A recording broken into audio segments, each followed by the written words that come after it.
Buenos días a todos, un gusto ver caras conocidas. Agradecemos en nombre del Ministerio de Justicia la invitación y en particular damos un saludo especial a nuestra coequipera, coautora, como la llamo yo, ministra de Agricultura, la doctora Marta Viviana Carvajalino, al presidente del Sindicato de Procuradores Judiciales, doctor Pedro Alirio Quintero Sandoval, a la doctora Ana Jimena Bautista, que también la vi ahorita, a la doctora Rocío del Pilar Peña, a obviamente cada uno de ustedes, al doctor Rodrigo Primi, al magistrado Haroldo Quiroz, ex magistrado. Bueno, seguirá siendo magistrado de por vida. En particular, creo que es importante esta reunión por dos razones. Lo primero, no dudé en aceptar esta convocatoria y la doctora Lilia, que nos acompaña como siempre en esta tarea del Congreso, que ha sido parte fundamental en el debate permanente de las ideas de la jurisdicción agraria. Yo creo que para la Procuraduría es importante estar motivada en este tema en particular de la jurisdicción agraria, no solo por el papel que cumple, por la función que tiene en la Constitución Nacional, sino por la importancia de comprender cómo hay un gran desafío por delante en el tema de, primero, la aprobación de la jurisdicción agraria, la ley adjetiva, el tema del código de procedimiento, porque tenemos que ser conscientes de que si no se aprueba la vía adjetiva o el camino procesal para hacer realidad el tema de jurisdicción y competencia agrario, hemos perdido mucho tiempo y no podremos nunca materializar ni la ley estatutaria ni la reforma constitucional que le apunta a un deber derecho, diría yo, desde hace muchos años, en donde efectivamente es una deuda no solo con el campesinado, sino con los grupos étnicos en Colombia, con el derecho a la tierra y con el derecho a lo agrario. Desde ese punto de vista, el desafío no solamente requiere esfuerzo y habilidad para que esta ley pueda llegar a buen término. Esperaba que estuviera el doctor Chacón, que yo sé que viene en camino, y que pidió que no interrumpiéramos el inicio, pero que ya viene en camino, porque el doctor Chacón, a la vez que el doctor Benedetti y otras personas son ponentes en este proyecto, significa superar una serie de prejuicios, sesgos y sobre todo mitos que se han tejido en torno a la jurisdicción agraria. Creo que esto es muy importante decirlo porque tenemos que ver desde lo agrario y desde lo rural que también se han construido imaginarios colectivos que afectan la comprensión de la reforma y de la figura. Ustedes como procuradores y muchos de ustedes agrarios y rurales entienden y comprenden que dentro del concepto particular la necesidad de que haya una jurisdicción para estos problemas históricos de conflictos, de despojo y obviamente de pérdida de territorio para muchas personas es una necesidad apremiante. Desde ese contexto debemos decir que este proyecto de ley ha sido objeto de debates durante muchos meses, ha sido objeto de consensos también durante muchos meses y ha terminado por lo menos en una ponencia conjunta que ha oído y escuchado a todos los actores que tienen importancia, relevancia, pero sobre todo interés en la jurisdicción agraria. Y esto es muy importante porque no solamente la academia, no solamente la institucionalidad, sino las audiencias públicas empiezan a trabajar la necesidad de mirar algunos aspectos. Y yo les quiero contar que la última sesión que tuvimos hace una semana en el Congreso, antes de Semana Santa, implicó oír 51 organizaciones y personas, de las cuales 50 no solamente ratifican las bondades de lo que quedó propuesto en este proyecto de ley, sino que están de acuerdo en la necesidad imperiosa de generar una legislación para competencia y jurisdicción.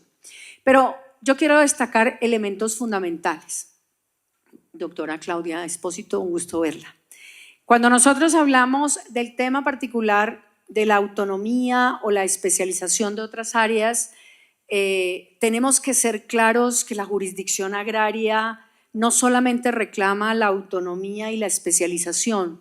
sino que además debe trabajarse en torno a principios especiales, como lo hemos postulado de manera permanente en el debate, en particular en el Congreso. Y creemos que es importante, y lo decíamos ahora con algunos procuradores, porque la jurisdicción agraria debe partir de unos supuestos que son no diferentes, sino especializados. Y desde ese contexto empezamos a decir que se apostó por una serie de principios que definieran y determinaran cuáles eran las normas teleológicas que dirigirían a los funcionarios desde este contexto para la aplicación de la jurisdicción agraria. Las discusiones han ido dejando claro el camino de la necesidad de que esta jurisdicción sea especializada y de que los principios que fueron adoptados por la ponencia conjunta sean parte fundamental no solo del entendimiento, sino del ejercicio práctico en el tema de la jurisdicción agraria. Y fíjense que también en el proyecto, tal y como está en esa ponencia conjunta, también se le ha apostado a definir unos enfoques frente al tema particular de esta especialidad en la jurisdicción agraria. Pero no debemos olvidar que todo el contexto de la jurisdicción agraria no solamente determina la realización y materialización de una obligación que lleva más de 40 años en Colombia sin ser realidad, sino que además genera la necesidad de entender que va a haber jueces especializados para resolver conflictos relacionados con la tierra y sus recursos. Y esto apunta obviamente a dos conceptos que desde ahora para la Procuraduría creo que van a ser fundamentales: lo agrario y lo rural. Y esto lleva a entender que cuando nosotros le estamos apostando a la jurisdicción agraria, estamos trabajando sobre una serie de elementos que van a determinar que la administración de justicia lo que procura es una solución justa, pacífica e integral de los conflictos de esta jurisdicción rural. Que además estamos buscando la eliminación de barreras de acceso a la justicia que no solamente existen, sino que si nosotros vamos a lo agrario, al campo, a lo rural de Colombia, entendemos que ha sido ajeno en todos estos territorios la jurisdicción y la justicia. Desde ahí el uso eficiente y racional del suelo también es una garantía de la jurisdicción agraria, que tiene todo un componente en la garantía efectiva de acceso a los derechos y sin lugar a dudas del cumplimiento de las normas constitucionales que están previstas en los artículos 64 y siguientes de la Constitución. Un tema que yo quiero resaltar en este pequeño tiempo que tenemos y es que no podemos olvidar que los fines de la jurisdicción agraria no desconocen normas de arraigo constitucional como lo es la propiedad privada. Al contrario, la jurisdicción agraria garantiza, enfatiza y además materializa el derecho a la propiedad privada, que significa que estamos trabajando con base en el artículo 58 de la Constitución Política de Colombia, pero que establece que la propiedad, como lo ha dicho la Corte Constitucional en múltiples sentencias, tiene una función social que implica obligaciones y le es inherente una función ecológica. Todos estos elementos han sido comprendidos, interiorizados y sobre todo materializados en la reforma de jurisdicción agraria. La jurisdicción agraria y rural ejercerá competencias de acuerdo con esos fines y esos principios de los que el derecho agrario y las normas agrarias vigentes conocen de manera especial. Y fíjense que estamos hablando de dos elementos fundamentales: principios que van a llevar toda una serie de filosofía en el concepto, en la aplicación y en la materialización de justicia, y enfoques. Y los enfoques significan desde qué prisma se va a aplicar esa justicia. Y para eso decimos no solamente que la especialidad es necesaria, sino que lo diferencial de la jurisdicción agraria empieza también por entender cómo vamos a partir de un enfoque territorial, cómo cada territorio va a tener una mirada especial frente al acceso al suelo, al acceso a la tierra y obviamente cómo vamos a tratar de mirar también un enfoque ambiental. Yo he tomado estos dos criterios de enfoques como la necesidad de trabajar sobre la base de los territorios, en el sentido también de decir que hay territorios cruzados por un proyecto criminal y desde ese punto de vista también la jurisdicción agraria tiene que tener un enfoque diferencial como víctima del conflicto armado de las personas que están en estos territorios. Desde ahí creemos que los enfoques marcan un punto de partida y un punto de llegada desde la aplicación de la ley, de la supervisión que los procuradores tendrán que hacer, pero sobre todo de los jueces que tendrán que aplicar la ley de jurisdicción agraria. Tenemos una mirada y un enfoque diferencial de mujer y de género, y esto tiende a la interseccionalidad y al análisis particular de lo que significa también ver cómo en el campo, cómo en lo rural y cómo en lo agrario debe existir esta mirada que ya es una mirada transversal desde la Constitución y la ley. Sin lugar a dudas, una mirada y un enfoque intergeneracional que tiene que ver con el niño, el joven y el adulto. ¿Qué es lo que le está sucediendo a la población rural y agraria frente a las realidades de Colombia? Y desde luego el tema particular del enfoque de acción sin daño, que tiene tanta representatividad y tantos elementos que significan decirles hoy que la apuesta a la jurisdicción agraria no solamente es una apuesta a la no discriminación, sino a reconocer la diversidad y a manejar la diferencia dentro de territorios con esas particularidades. Los enfoques entonces están dirigidos a que en la valoración de las soluciones de los conflictos tengamos una mirada de esta naturaleza. Y los principios significan, sin lugar a duda, los propósitos que la ley persigue en la realización de la justicia.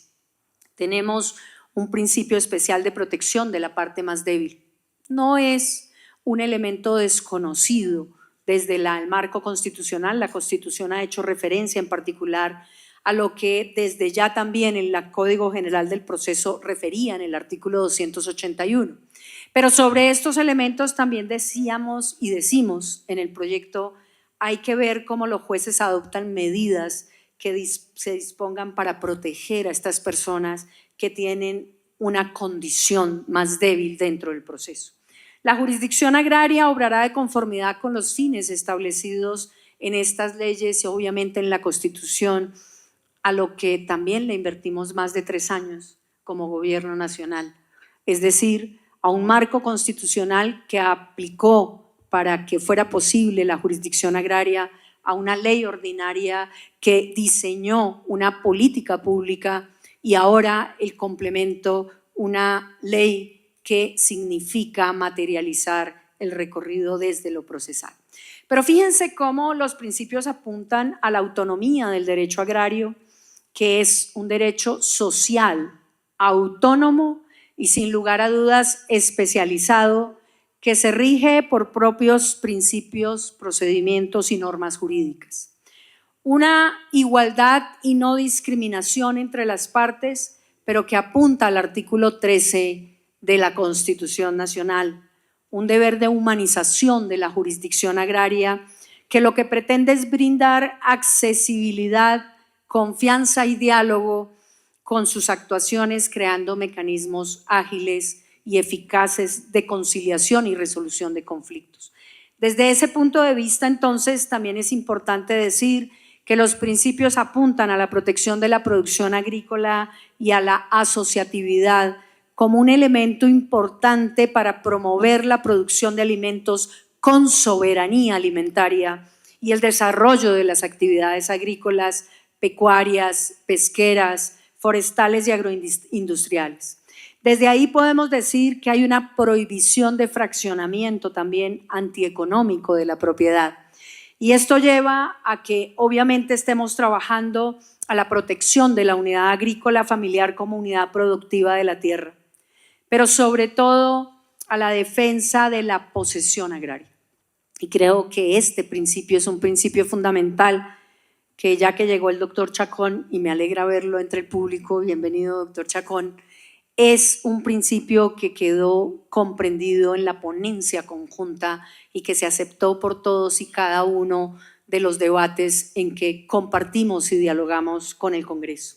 Y sin lugar a dudas el interés público en los procesos agrarios que satisfacen necesidades colectivas. Debemos partir entonces del razonamiento claro de que el interés es colectivo y que aquí en estos procesos en particular el uso del suelo y desde ese punto de vista la tenencia de la tierra contribuye a la consolidación de la paz.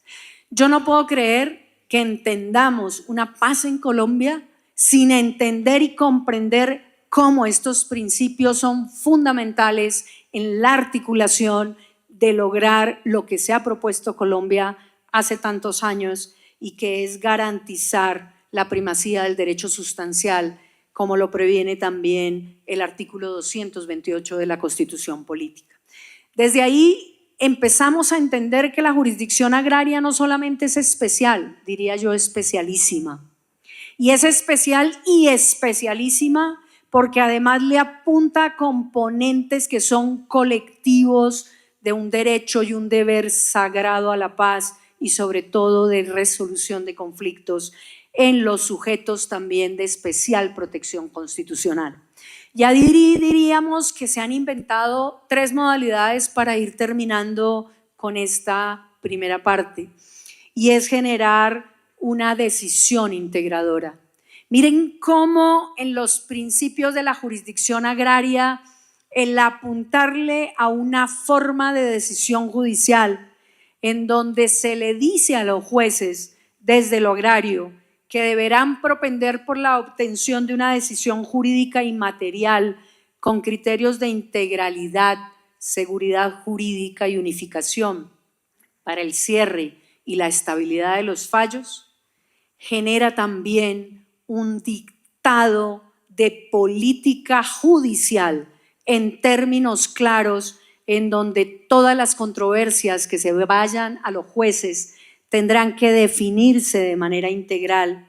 y que si son de conocimiento de esta jurisdicción deberán resolverse en una sentencia integradora. Desde ese punto de vista, la itinerancia y otros principios que tenemos lo que buscan también es poder acercarse a territorio, poder llegar, generar el acceso real frente al punto de la cantidad de conflictos y resoluciones de conflictos. Ya obviamente y ya con la ministra de Agricultura la escucharán y espero que como siempre la intervención de la doctora Marta no solamente clarifique muchos de estos aspectos, sino que termine también poniendo el punto sobre esos mitos y falencias de interpretación que se hacen en torno a esos mitos. Creo que esos mitos llevaron incluso al pánico general, cuando ni siquiera había una propuesta de esta naturaleza, pero sin embargo, y esto lo puede atestiguar el Congreso de la República, en el diálogo y en la construcción constante con el Congreso se permitió generar unas precisiones gramaticales, dogmáticas o de alguna otra área que terminó zanjando algunas discusiones y que esperamos, doctor Chacón, en la ponencia que yo ya sé que usted tiene lista y que va a presentar la semana entrante, genere la posibilidad de que efectivamente nosotros podamos seguir avanzando en un compromiso histórico, pero un compromiso con la gente, con el colectivo y sobre todo con los campesinos y los grupos étnicos que requieren tanto de esta jurisdicción. El proyecto como tal define unas clases de procesos. Aquí también tuvimos bastantes discusiones, quién es el competente, la Agencia Nacional de Tierra, los jueces. Hubo una cantidad de sesiones interesantes y también de composiciones normativas que llevan a lo que hoy es la ponencia conjunta y que esperamos que al haber estado Cámara y Senado pues sea más o menos similar, aunque obviamente la composición del tercer debate es mucho más amplia. Desde ahí podemos decir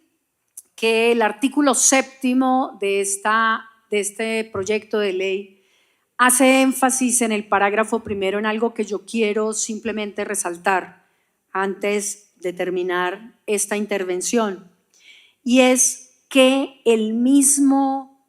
artículo y el mismo proyecto define los elementos del tipo que llamamos en materia penal, es decir, me está dando el énfasis particular de qué se va a entender por actividades de producción agraria, los actos y relaciones jurídicas relativas al desarrollo de un ciclo natural que termina con la obtención de frutos vegetales. ¿Y por qué es tan importante decir que hay una autorreflexión dentro del proyecto de ley frente a la competencia y a las materias? Porque el proyecto de ley, y obviamente se entendió dentro de la creación de este proyecto de ley, que la especialidad requiere especificidad en los temas que tampoco son hoy tan conocidos por la mayoría de las personas. Y aquí viene una discusión: ¿qué clase de procesos tiene competencia la jurisdicción agraria? ¿Qué conlleva hablar de lo agrario y qué de lo rural?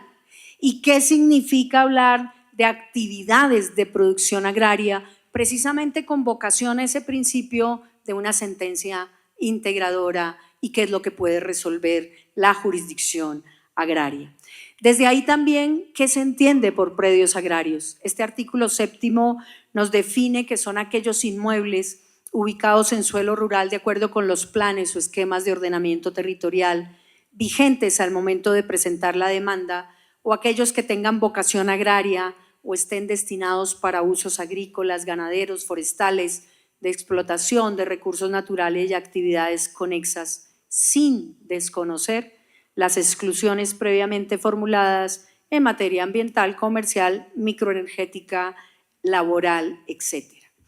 Creemos que 3 de los principios fundamentales, entonces, además de esa sentencia integradora, que refleja una vocación directa a los jueces frente a la aplicación de estas disposiciones, también va en otros 2 mandatos obligatorios: oficiosidad probatoria, lo que significa la decisión del proyecto de ley de que las autoridades judiciales impulsarán oficiosamente el proceso judicial agrario y rural, y que también vamos a tener un tema que me encanta y que lo vamos a dejar para que nos inviten próximamente en el Congreso de Procuradores, el tema de integración probatoria, carga de la prueba y lo que significa determinar quién tiene la asunción de probar y el traslado del peso de la prueba, como lo ha establecido hace mucho tiempo la teoría de la carga dinámica y el Código General del Proceso. Y cierro diciendo: la jurisdicción agraria y rural es una apuesta no de unas ministras, no de un gobierno en particular, es una apuesta de todos los colombianos que viven en el campo, que son agrarios, que son rurales y tienen la esperanza de que algún día en sus tierras haya justicia y paz. Muchas gracias.